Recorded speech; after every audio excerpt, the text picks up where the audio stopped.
ఇప్పుడు పండు మిరపకాయ పచ్చడి అంటే కొరికార పచ్చడి ఎలా చేయాలన్నది తెలుసుకుందాం. నేను తీసుకున్నది 3 కేజీల మిరపకాయలు.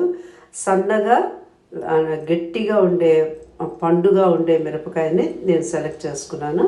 దీన్ని తీసుకొచ్చి తడిగుడ్డతో ఒక్కొక్క మిరపకాయని తుడుచుకోవచ్చు. లేదంటే మిరపకాయ గట్టిగా ఉందంటే ఒకసారి వాటర్లో ముంచి బాగా ఫ్యాన్ కింద గుడ్డ పెట్టి ఆరబెట్టుకొని తర్వాత తొడిమికదంతా తీసేసేయాలి. ఒకవేళ తొడిమికలు లూజుగా ఉన్నాయంటే మాత్రం నీళ్ళల్లో ముంచకూడదు. ఎందుకంటే ఆ వాటర్ అంతా కూడా మిరపకాయలో వెళ్ళిపోయి బూజు కూడా పడుతుంది. కనుక ఇది మీరు గుర్తుపెట్టుకోండి. కారంగా కావాలంటే ఇలాంటి మిరపకాయనే సెలెక్ట్ చేసుకోవాలి. 3 కేజీల పండు మిరపకాయ తీసుకున్న తర్వాత దాన్ని క్లీన్ చేసి ఇలా తొడిమికలు తీసి పెట్టుకున్నాం కదా. దీనికి కొలత ఎలాగంటే చాయ్ పసుపు తీసుకున్నాను నేను. ఇది ఒక గరిట చాయ్ పసుపు తీసుకున్నాను. 3 కేజీలకి నేను 3/4 కేజీ చింతపండు తీసుకున్నాను.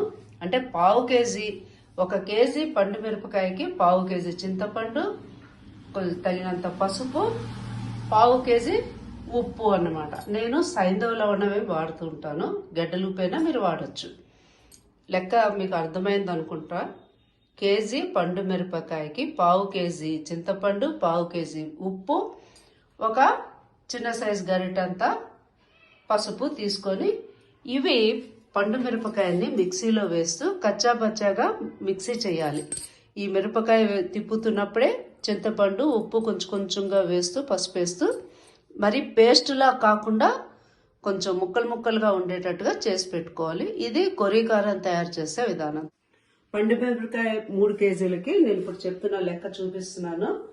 ఇదిగో 1 గ్లాసు, ఇలాగా 3 గ్లాసులు వేసుకోవాలన్నమాట. దీంతో వేసుకుంటే కరెక్ట్ లెక్క. మరి ఎక్కువ ఉప్పు నిండుగా వేసేసారంటే ఉప్పు ఎక్కువ అవుతుంది. మీరు 3వ రోజు ఆ మిరపకాయ కారం ఎంత ఉన్నది అన్న దాన్ని బట్టి మనకి తెలిసిపోతుంది కదా. అప్పుడు మీకు కావాలంటే కొంచెం కలుపుకోవచ్చు.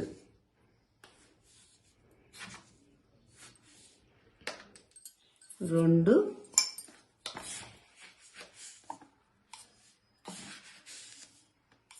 వీడియో కట్ కాకుండా డైరెక్ట్ చూపిస్తున్నాము తెలియాలని.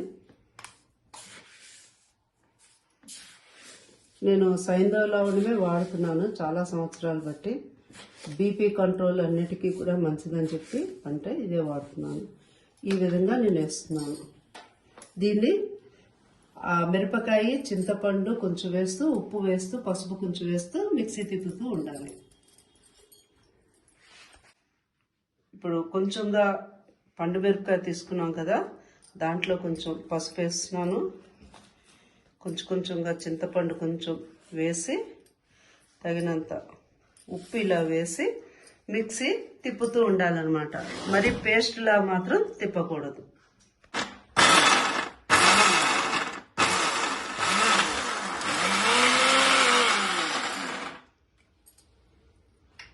ఓకే,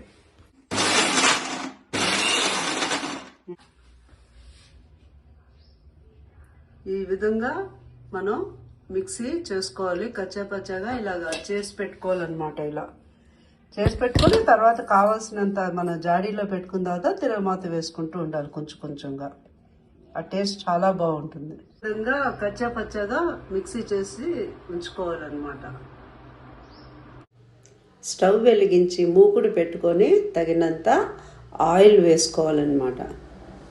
లోకి మెంతులు చాలా రుచిగా ఉంటాయి. మనకి ఇష్టమైతే ఒంటికి చలవ చేస్తుంది, జుట్టు అన్నిటికీ మంచిది కాబట్టి మెంతులు కొంచెం వేసుకుంటున్నాము. అండ్ ఆవాలు వేస్తున్నాము. ఆవాలు కూడా చాలా రుచిగా ఉంటాయి. అవి కొంచెం వేగుతున్నప్పుడు సిమ్లో పెట్టుకొని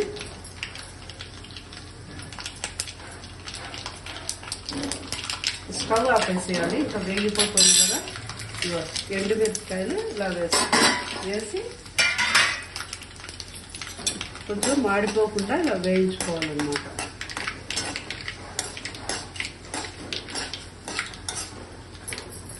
ఇది ఆల్మోస్ట్ వేగింది కదా.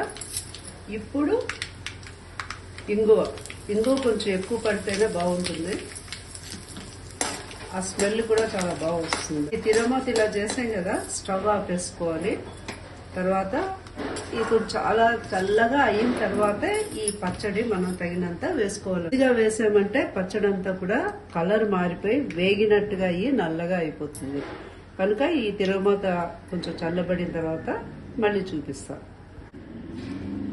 ఇప్పుడు పచ్చడిని చల్లగా అయిపోయింది బాగా, కొంచెం ఇలా ఉన్నప్పుడే మనం కావలసినంత పచ్చడిని తీసి వేసుకొని, అది బాగా చల్లగా అయిపోయిన తర్వాత మాత్రమే జాడీలో పెట్టుకోవాలి. అండ్ దీన్ని బాగా కలుపుకోవాలి.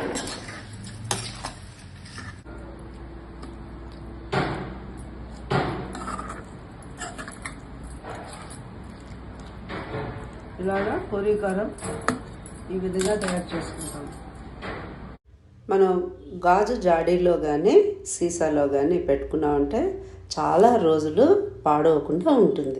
ఇలా పెట్టుకున్న పచ్చడి చాలా రోజులు ఎర్రగా చాలా రుచిగా ఉంటుంది. ఉప్మాకి, అన్నంలోకి, అన్నిట్లోకి కూడా కారకారంగా, పుల్లగా, చింతపండు వేసాం కదా బాగా, అవి టేస్ట్ చాలా బాగుంటుంది. వేడి అన్నంలో నెయ్యి వేసి తింటే ఆ రుచే వేరు.